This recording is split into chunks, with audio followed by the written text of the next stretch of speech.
You go to this bone gate, and then you pass into this world. And the first thing you do is you're in a dungeon, and you go through this dungeon, and then it's this kind of like I want to say fairy-esque setting, fae and druids and all this other stuff. So it's just a cool adventure that he was very passionate about. It's kind of ancillary to Castle Zaggig, and that's where Gary's mind was. Everything that he created, he wanted it attached in some way to the castle of the Arch, the Mad Mage, right? Right. Yeah. So even ironically, we've got the license to do Barsoom, the John Carter material from the Burroughs folks, and there in Castle Zaggig, there's a portal that takes you to Barsoom.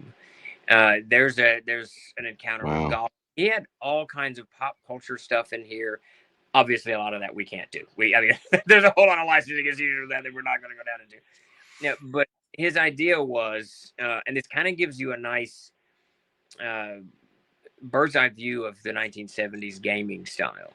Today things are more you play in this world setting, and this is the way you play, and this is the way this world setting is. It's a little bit more um, typecast. Is that the right word for the settings now?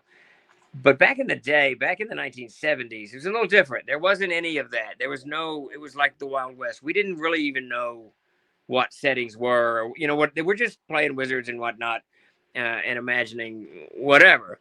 So you can see that in the early notes of Castle Zaga. You can see that because two of the gates take you to science fiction planets that have nothing to do with fantasy whatsoever.